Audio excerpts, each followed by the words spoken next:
Today, we're going to continue on. We're going to study the book of Devarim or Deuteronomy. You have your Bibles. If you will turn into Devarim or Deuteronomy chapter 14, that is where we will begin our discussion this morning. As the people of God, Israel was to be a holy nation, not only in their worship practices, but also in their mourning rites.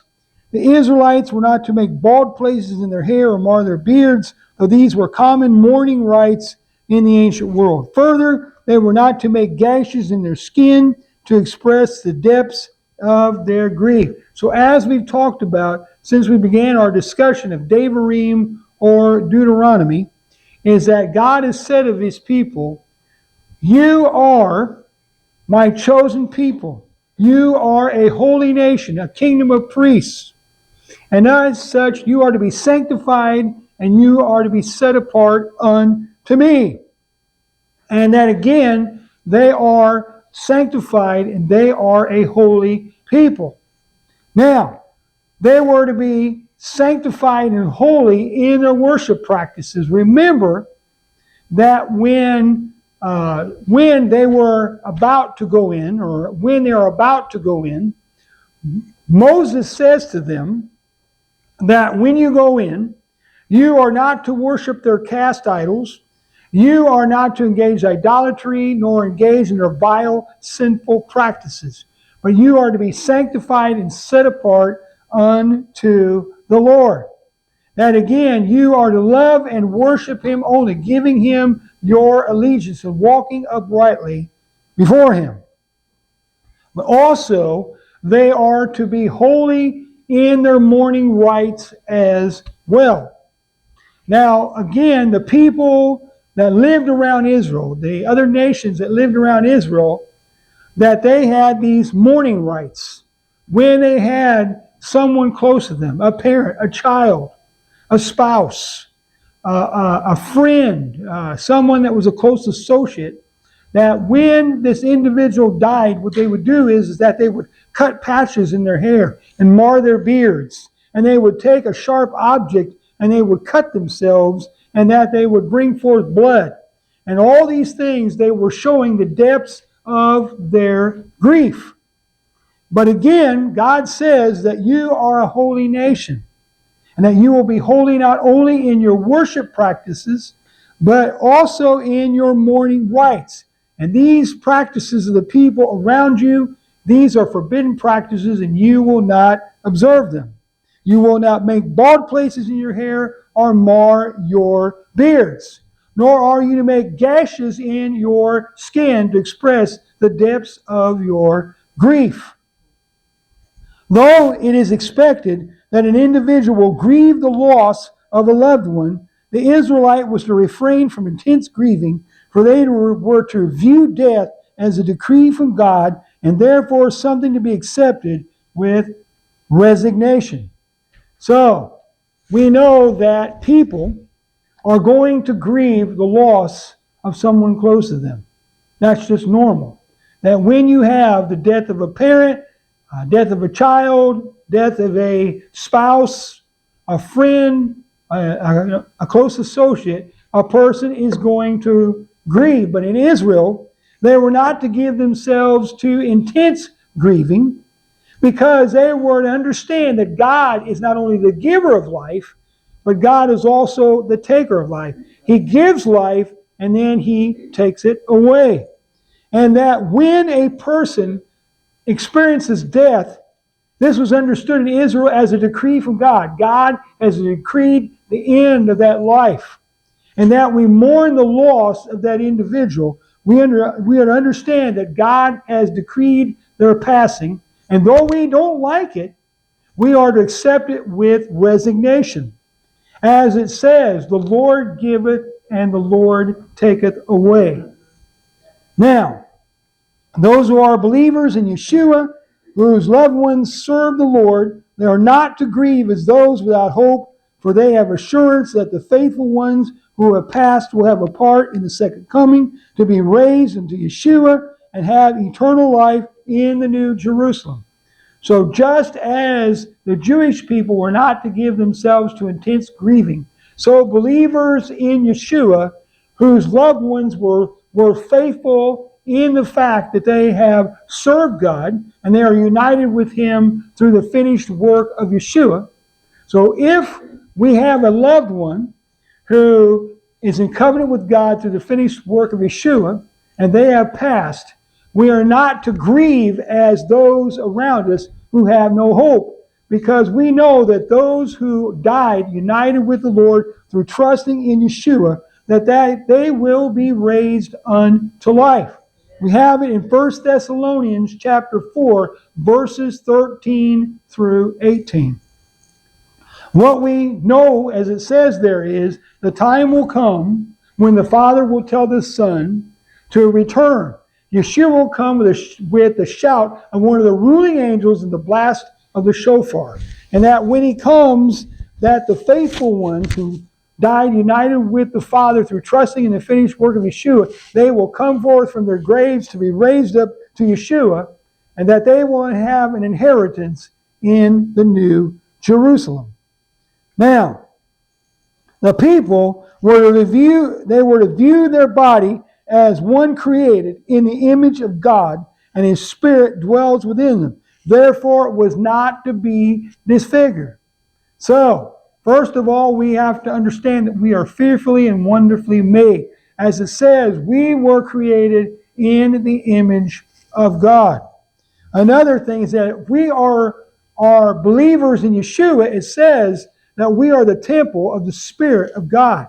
So if we understand that we are made in the image of God and that we are the temple of the Ruach, the temple of the Spirit, then we will honor our bodies and we will do nothing to disfigure it. Moving on. Another way to separate between the holy and the profane involves the diet. The permissible animals to eat are those which have a divided hoof and choose the cud. So again, as we said here, the people are being told that you are a chosen people, that you are a holy nation, a kingdom of priests, sanctified and set apart unto the Lord. You are to be sanctified and set apart in your worship practices, in your morning rites, and now He says they're going to be sanctified and set apart through their diet. And that we're going to see beginning with verse 3 and up to verse 21, we're going to see that God is speaking to them concerning those animals, those fish, birds, and creatures which they are permitted to eat. And then He's going to tell them there are animals, fish, birds, and the like, which they are forbidden to consume. And we see here that in verse 6, the first thing He talks about are the animals. And He says, this is how you will know which animals are clean and which ones are not. Those who have a split hoof and chew the cud, they are clean. Now, if they have one or the other, they're unclean. So if they have a split hoof but don't chew the cud, or they chew the cud but don't have a split hoof, they are unclean, and you cannot consume them. Now, of marine life, only those with fins and scales are permissible for consumption. Now, I just want to stop. I didn't mention any of the animals, but we know, firstly, one of them is a cow. So you can eat a cow, and you can eat a sheep, and you can eat a deer, and there's more, but that's just what I'm going to stop with there. And then we go into the marine life, as it says here in verses 9 and 10, and those which are clean are those with fins and scales. If it doesn't have fins and scales, it's unclean. So again, I'm going to give you 3 of the marine life that you can eat. One is salmon, one is trout, and another one is called the St. Peter's fish, better known as tilapia. So those are some of the clean fish or sea life that you can consume.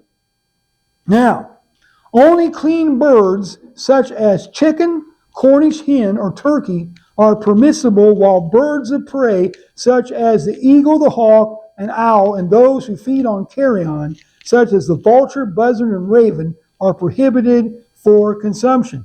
So in verses 11 through 18, he goes in and spells out the birds. The clean birds, if they're clean birds, you can eat them. And we know some of the clean birds are chicken, the Cornish hen, and the turkey. We can consume these. They are clean. However, there are birds that are unclean and unfit for consumption. As we said, birds of prey, such as the eagle, the hawk, and the owl, they're unclean. Also, those birds which feed on carrion, feed on those creatures which are already dead, such as the vulture, the buzzard, and the raven, we are permitted from consuming them. Now, in kashrut, or the dietary laws, we have that which is kosher and that which is treif. Kosher refers to animals that conform to all dietary laws, including the laws of slaughter and preparation. So we see that we have the kashrut, the dietary laws. We have the difference between what is kosher and what is treif. And what is kosher is in reference to animals that are in accordance with the commands of God. So if we're eating an animal, it must have split hooves that chew the cud. And that if it is fish, it must have fins and scales. If it is a bird, there are certain requirements for it to be clean as well. So if it fits with the commands of God, and also that it is slaughtered according to his will. It has to be slaughtered in a way that the blood is drawn off. If it has the blood remaining in it, it is treif. It's unclean. It's unfit. And also another thing, as he says here, as we'll see at the end of the verses that we're going to be talking about here today, he says that if they find an animal that dies on its own, which means it has a disease or dies of old age or whatever, it's unfit.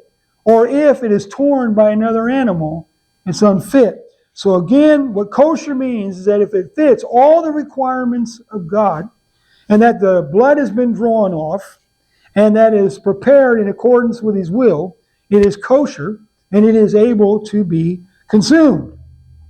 Now, treif. Treif, meaning torn, originally referred to meat from an animal that had been torn or killed by another animal, but came to refer to all prohibited and improperly prepared meats. So originally the word treif meant torn. It meant, as it says there, if you find an animal that has been torn, killed by another animal, you can't eat it because the blood has not been properly drained off. But that term became widened, expanded. And again, it came to refer to all meat or flesh from an animal that is either unclean or the blood has not been drained off. So, let's talk about treif here. We know that the meat from a pig is treif. We know that it is unclean. And so any kind of pork, any kind of ham, bacon, sausage, whatever, unclean. Raccoons, bear, other animals like that, unclean.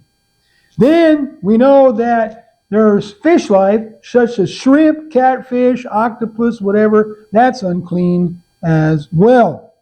And anything that has died from disease, old age, or has been torn by another animal, it is unclean. And something that you may not have thought of is that you can even have a cow, which is clean, so to speak, but if its blood has not been drained off and it's got blood in its meat, it's unclean. So therefore, again, it's got to be, for it to be kosher and fit to eat, it's got to fit all of God's standards. And again, if it doesn't meet all of God's requirements, it is treif. It is unclean, unfit for consumption. Now, some have seen a hygienic purpose to the dietary laws that the forbidden animals, fish, birds, and reptiles are those which harbor parasites that are both disease-creating and disease-spreading. Over the years, the Jewish community, by not consuming prohibited meats and refraining from the consumption of blood, has been less susceptible to certain diseases. So again, we just have to understand that all that God said is, because you are a chosen people, that you are a holy nation, you are a kingdom of priests, and you belong to me, sanctified, set apart, that you will eat these certain animals and you will refrain from eating these animals.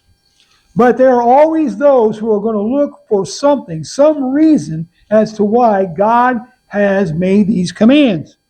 And there are those that have gone through and they say that there is a hygienic purpose for why God says that these animals that are forbidden, we are not to eat.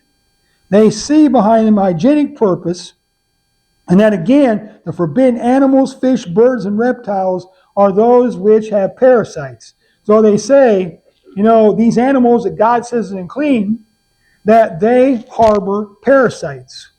And that another thing, that within them, they are disease creating and disease spreading. So they say these are the reasons why God tells them not to eat these things, because again, that within their flesh will be parasites. Also, that there are, these disease spreading and disease creating and disease spreading organisms. Now, what we do know is that the Jewish community is less susceptible to diseases when they follow these teachings of the Lord. When they eat the meats that are permissible and refrain from those which are not, and that when they refrain from the consumption of blood, they have been less susceptible to certain kinds of diseases. They are healthier than their neighbors around them. Many in society and in the church have stated that the dietary laws are obsolete, that Yeshua nailed the Torah, including the dietary laws of the cross. First, they will point to Mark 7:19. Since his audience was Jewish, he is not addressing meats that are prohibited. The context of his words is that a person does not become unclean by eating with unwashed hands, but by the sin that comes from the individual. So if I go out on the streets and I talk to people and talk to them about the dietary laws, many people are going to say, oh, those are obsolete. Those are in the Old Testament. They're obsolete and they have nothing to do with us today. If we go and talk to those in the church, many within the church are going to say that these laws are obsolete, that Yeshua nailed the Torah and the dietary laws to the cross, and therefore we are able to eat anything that we would like to eat. And they would point to two different passages, and we're going to look at them here. The first one is Mark chapter 7. We have, and we're going to talk about the context here. Yeshua is with these Talmidim. He's with his disciples. And that there are these Pharisees and Torah teachers, they're observing them. And that they come and they confront Yeshua, and they say, your Talmidim, your disciples, are eating with unclean hands. Now, we don't know whether this means that they didn't wash their hands before they ate, or that they didn't, that they washed their hands, but not according to the rabbinical standards. For those of you who don't know about the rabbinical standards, to have clean hands, you got to put the pitcher in your left hand, wash your right hand, and then put the pitcher in your right hand and pour the water over your left hand. If you wash your left hand first and then your right hand, you're eating with unwashed hands. They're not according to the rabbinical standards. So whether they were eating with unwashed hands or with hands that were washed not according to the rabbinical standards, we don't know. What we know is that they confronted Yeshua, and Yeshua is going to correct them. He's going to give them the truth here. And that in this passage, he is going to let them know that a person is not made unclean by what goes into your mouth, because what you eat is going to go through your body and out, as he says, into the latrine. But what makes a person unclean is a sin that is in your heart and what comes out in your actions. And it says that he declared all foods clean. But we got to know the context here, because he is speaking to Jewish people, and that they would have followed what was in the dietary laws found in Vayikra or Leviticus chapter 11, as well as Devarim or Deuteronomy chapter 14. To a Jew, pork is not food. Bear meat is not food. Shrimp is not food. Catfish is not food. And so therefore they would have understood that when he said all meats are clean, that means all the things that are permitted, all the permitted foods are clean. It's not that, it's not made unclean by having unwashed hands. But again, we are made unclean by what is in our heart and comes out in our actions. Now, second, they would point to Acts chapter 10, verses 11 through 13. In this vision, Cephas Peter saw a sheet containing all kinds of unclean animals, birds, and reptiles. A voice told him to, quote, "Get up, Cephas, get up, Peter, slaughter and eat," end quote. This vision was to prepare him to receive the men who had come from Cornelius.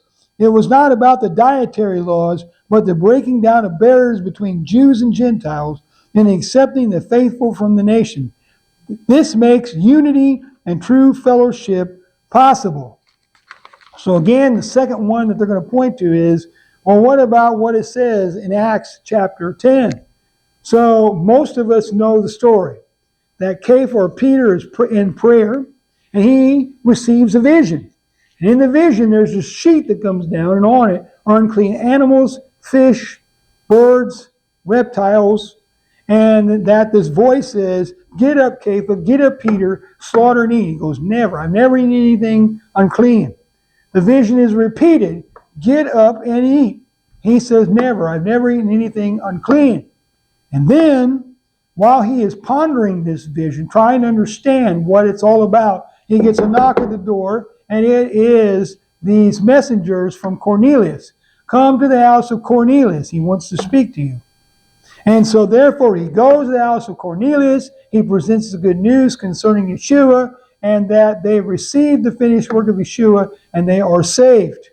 And that he even spells it out. So if nobody knows what this vision is about, Cephas or Peter spells it out. That he understands what the vision was about is that now God is breaking down the barriers between Jews and Gentiles. Before this, no Jew would go in the house of a Gentile because there would have been idols and unclean food and the like, and they would have been made ceremonially unclean. But because of this, God is showing that those from the nations who turn to him and accept the finished work of Yeshua, that they are now clean. The barriers between Jews and Gentiles are being broke down. Now, look with me at Acts chapter 15. I want to bring this out. I thought this is something that we need to talk about here. And Yaakov or James, I really like James because he's level-headed and that he knows, what needs to be done. He doesn't add or subtract. He's just right on here. So let's look at verse 19. "Therefore, my opinion is that we should not put obstacles in the way of Gentiles who are turning to God. Instead, we should write them a letter telling them to abstain from things polluted by idols, from fornication, from what is strangled, and from blood." Now, the background of this, the context, is that Gentiles are hearing about God. They're hearing the good news concerning Yeshua, and they're putting their trust in Yeshua, and they are being saved, and their numbers are being added to the community. And so the question becomes, what are we going to do with these Gentiles? How can they be part of the Messianic community? And James, being level-headed, he says, let's not put undue burdens on these people, and let's give them minimum requirements here. The minimum requirements, as he says here, they're abstaining from things polluted by idols, from fornication, what is strangled, and from blood. If they do these things, these are the minimum requirements, and they will be part of the Messianic community. Then he goes on with something else, which is very wise.